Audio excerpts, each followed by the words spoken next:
Om Swastiastu, Om Om Swastiastu. Namastu, Om Anubhadra Petawiyanti Swata.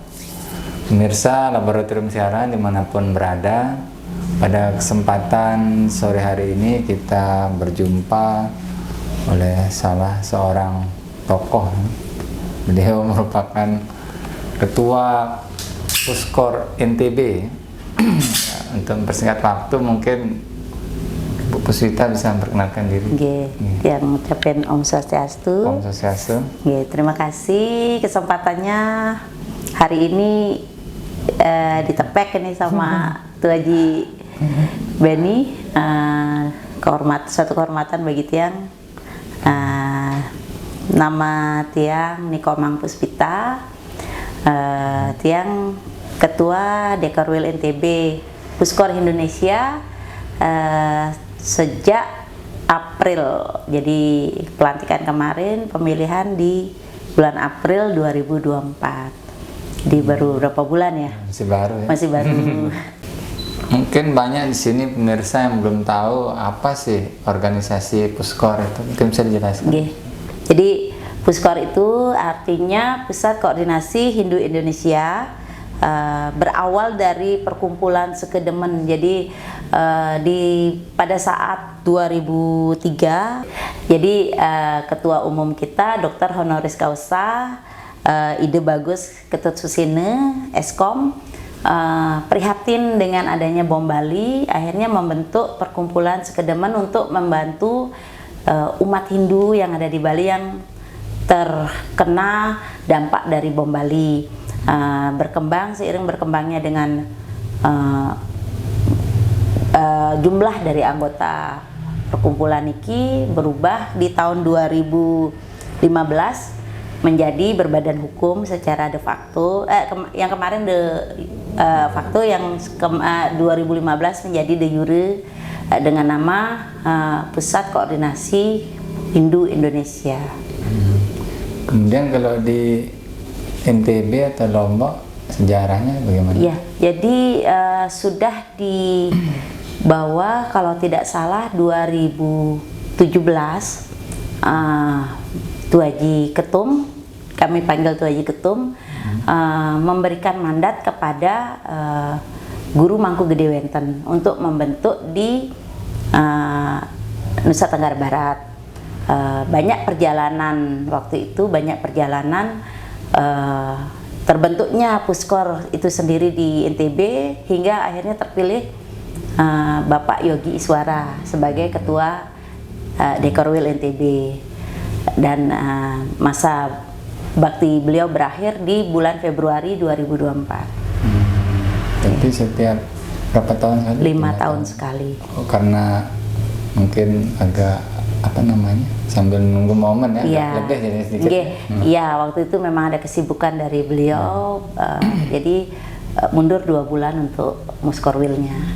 Berarti Bu Puspita yang kedua berarti ya? Tiang yang kedua yang untuk di Lombok, di NTB. Kemudian kalau di NTB ini ada berapa cabangnya yang sudah ada? Kalau waktu masih zamannya Pak Ketua Yogi Iswara sudah terbentuk di Kota Mataram sudah. Lombok Barat juga sudah. Nah, kami kan tinggal melanjutkan. Kami melanjutkan kebetulan ada beberapa yang vakum, jadi kami ada pergantian pengurus dan pembentukan untuk di KLU. Yang di KLU sudah lengkap kepengurusannya. Lombok Tengah juga sedang menyusul melengkapi kepengurusan. Yang Mataram juga sudah lengkap. Mungkin kalau untuk pelantikan yang Dekorwil kami sudah semua serentak, mungkin akan di perwilayah nanti akan diadakan pelantikan untuk kelengkapan pengurus yang baru. Kalau Sumbawa sudah ada? Sumbawa kebetulan beberapa minggu yang lalu saya berangkat ke Sumbawa untuk mensosialisasikan Puskor. Mereka antusias sekali, bahagia sekali kita bertemu dengan umat Hindu yang ada di Pulau Sumbawa, termasuk sampai Dompu. Belum terbentuk, tapi Asungkari akan segera terbentuk. Masih proses. Masih proses. Nah, kemudian visi misi Puskor ini apa sih? Jadi misinya itu yang pertama tuh membangun pusat koordinasi di seluruh wilayah sebagai tempat untuk umat dapat akses informasi dan layanan keumatan. Yang kedua, mengembangkan sistem informasi keumatan, database yang akan memberikan informasi valid mengenai sumber daya Indonesia. Yang ketiga, secara aktif memperjuangkan hak-hak warga Hindu, bagian dari NKRI yang mengusung Pancasila, Undang-Undang Dasar 45 dan Bhinneka Tunggal Ika agar dapat keadilan dan kesetaraan. Yang keempat, membangun jaringan koordinasi aktif dan relawan Dharma di seluruh Indonesia guna memperkuat persatuan dan kesatuan umat untuk mendukung pembangunan manusia Indonesia yang bermoral, beretika, dan berintegritas. Yang kelima, membangun kepedulian sosial dan kemanusiaan sebagai bentuk solidaritas dan gotong royong sebagai insan Dharma Indonesia. Yang keenam, membangun dan mengembangkan sistem ekonomi kolektif berbentuk usaha bersama untuk memperkuat fondasi ekonomi umat secara swadaya dan mandiri. Yang ketujuh, berkoordinasi dan bersinergi dengan semua komponen keumatan yang peduli dengan kemajuan Hindu di Indonesia dengan semangat bangga akan jati diri masing-masing tradisi dan budaya lokal. Yang kedelapan, menjadi lembaga perjuangan aktif umat dalam menjaga terjaganya parahyangan, palemahan, dan pawongan Indonesia. Yang kesembilan, yang terakhir, aktif membangun kesadaran kolektif dengan sarana berbagai media untuk memperkuat soliditas, persatuan, dan kebersamaan dalam Hindu Dharma Nusantara. Jadi misinya banyak nih Ki. Nah, kalau visinya terwujudnya Indonesia yang santi, damai, kerta, berkeadilan, dan jagat hita, kesejahteraan melalui gerakan perjuangan, solidaritas sosial, kemanusiaan, dan pemberdayaan melalui koordinasi dan sinergi dengan berbagai komponen Indonesia yang sevisi dan peduli dalam menjaga tetap tegaknya implementasi konsep keharmonisan Trihita Karana. Nah, kemudian untuk program kerja Puskor yang sudah dan yang belum. Ya, kita karena baru ya, Tuh Haji Beni, kita itu sudah, saya kan hanya melanjutkan. Ya, untuk program 100 hari Puskor, saya tidak bisa banyak berbuat karena kebetulan juga yang baru dalam kepengurusan. Tapi yang sudah kita lakukan adalah melakukan sewanam walaupun kecil tapi cukup mengena untuk umat, seperti pembagian sembako, boge sewanam. Jadi kita membagikan nasi kepal Puskor. Saya beri nama nasi kepal Puskor untuk membantu umat kita yang sedang berduka, walaupun tidak bisa keseluruhan, tapi sebagian kita handle, cukup membantu meringankan beban mereka. Jadi kopi juga kita juga melakukan dalam ianya sewanam kopi di setiap acara kedukaan seperti ngaben. Ngaben masal juga? Kalau ngaben masal itu akan jadi program 1 tahun Puskor. Jadi kebetulan Tuh Haji membahas tentang ngaben masal. Ngaben masal ini sendiri sudah dilaksanakan oleh ketua kita yang lama, Pak Yogi, sudah melaksanakan 2 kali ngaben masal di dalam masa kepemimpinan beliau. Nah, saya sebagai penggantinya, sekarang kita sedang mempersiapkan untuk melaksanakan ngaben masal dengan konsep yang lebih sederhana, tapi kita lebih menyentuh yang benar-benar kurang mampu. Jadi kita ngasih gratis untuk 50 orang sang pitare, sang side yang belum diselesaikan, 50, tapi dengan catatan dia benar-benar tidak mampu. Jadi ada yang 20 tahun, ada yang 25 tahun yang kita sekarang akan abenkan ini belum dilakukan acara ngaben. Itulah yang jadi sasaran kita, mengangkat sang pitare untuk menjadi ke tempat yang lebih baik. Itu kuotanya berapa? 50, karena kita ngasihnya gratis, tentu harus tepat sasaran. Jangan sampai kalau yang masih mampu untuk beracara, mengacarakan fitriyatnya, kemampuannya masih bisa dengan dananya, mungkin bisa lewat penyelenggara yang lain. Tapi yang Puskor kali ini adalah yang benar-benar memang tidak memiliki dana sama sekali. Itu kapan acaranya? Kita agendakan di 13 Oktober. Sudah penuh kuotanya? Iya, Astungkaru sudah penuh, kita sudah close. Dan saya cek, saya dengan teman-teman itu benar-benar memang ada 25 tahun, ada 20 tahun belum. Dan bahkan ada yang satu keluarga 7 orang. Jadi kalau dia berbayar atau dia ikut ngaben masal, tentu tidak akan sanggup. Karena katakanlah 3 juta per sawe kali 7, dia harus keluar 21 juta. Dari tidak akan bisa terrealisasi ngaben. Bukan merendahkan teman-teman kita yang kita memang mereka keadaannya tidak mampu untuk melaksanakan ngaben tuh. Kalau 7 kali 3 gitu. Ada juga yang 5. Jadi ini memang kita pertama dia banyak dan tidak mampu mengangkat. Kedua, sudah puluhan tahun tidak disentuh, tidak diaben gitu. Kemudian untuk bidang-bidang di Puskor ini apa? Iya, kita sementara ini tidak banyak yang diisi karena kita masih sedang merekrut juga teman-teman kita. Seperti itu Haji Beni ketahui bahwa di NTB terutama di Lombok ini yang ikut dalam organisasi sosial biasanya kita tahu orang-orangnya. Organisasi 1, 2, 3, 4 itu pasti ketemunya orang-orang itu aja.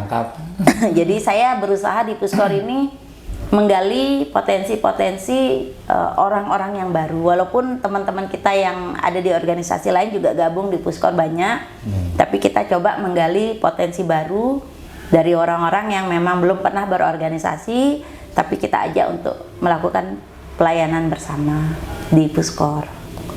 Nah, kemudian untuk kepengurusan Puskor ini siapa aja pengurus-pengurusnya? Jadi untuk ketuanya saya sendiri, sekretaris ada 3, sekretaris 1 Gusti Lipur, sekretaris 2 Haji sendiri, sekretaris 3 Pak Gede Kemulan.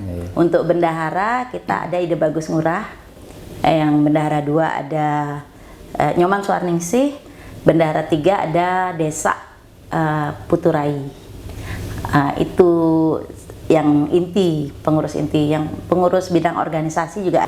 Jadi pengurus bidang-bidang itu ada berdasarkan 6 pilar. Jadi kita mencari koordinator bidang berdasarkan 6 pilar. 6 pilar Indonesia itu sendiri ada 6 sama. Jadi semua koordinator bidang itu bergerak melalui 6 pilar Indonesia. Nah, kemudian untuk jumlah anggota Puskor itu ada berapa? Ya, kalau untuk kepengurusan yang mengisi jabatan-jabatan di 6 pilar itu kita total ada 30 kepengurusan. Kalau anggotanya sendiri kita punya kita punya WA group ya. WA group itu kita ada grup pengurus, ada grup Dekorwil. Di grup Dekorwil itu adalah semua pengurus dan anggota.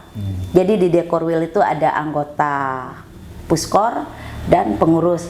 Nah, kita punya relawan Dharma di grup WAG dengan nama Indonesia NTB. Jadi di grup Indonesia NTB itu isinya adalah para relawan Dharma yang tidak masuk anggota grup Indonesia, tapi dia bersinergi dengan Puskor. Kemudian untuk syarat menjadi anggota itu apa sih syaratnya? Syaratnya sebenarnya sangat sederhana. Kami syarat yang paling utama pasti beragama Hindu.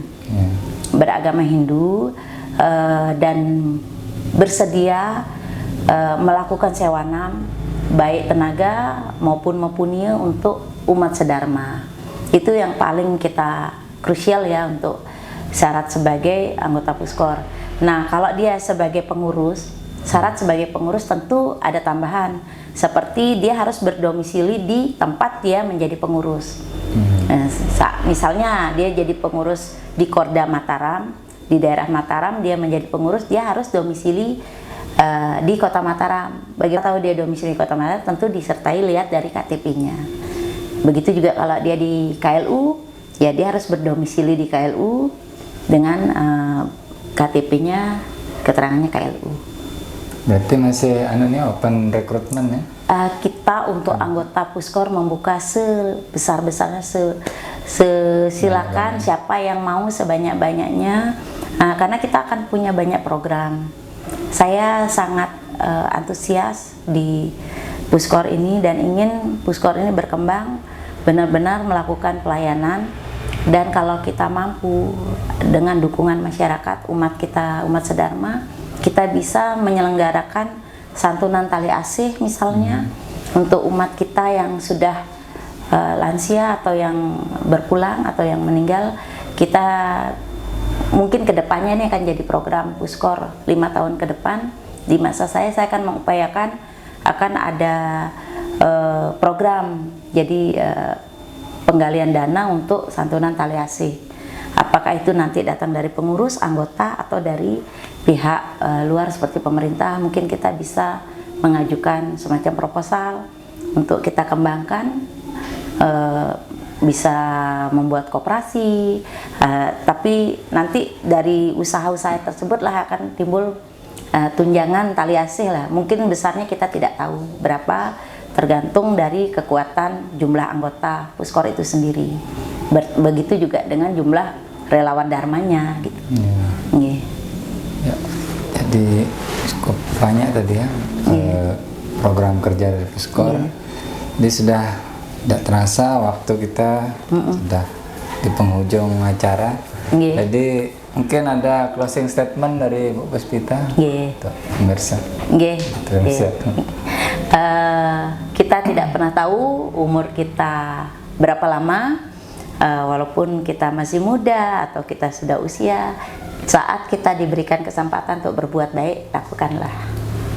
Ya, manawa sewa, manawa dharma, madawa sewa. Manawa sewa, madawa sewa. Jadi, melakukan kebaikan, pelayanan untuk manusia sesama sama dengan melakukan pelayanan untuk Tuhan. Ya, itulah podcast kita untuk hari ini. Bagi rekan-rekan umat sedharma mungkin yang tertarik nanti bergabung dengan Puskor, mungkin bisa menghubungi Bu Puspita ya. Berapa nomor HP-nya? 087835134986. Ya, demikianlah podcast kita untuk hari ini. Saya Bagus Beni Suryadi Pramana sebagai Kepala Laboratorium Siaran Yayasan Gede Puji Mataram. Mohon maaf apabila ada salah-salah kata, salah-salah ucap. Kita tutup pertemuan ini dengan Paramasanti. Om Santi Santi Santi Om.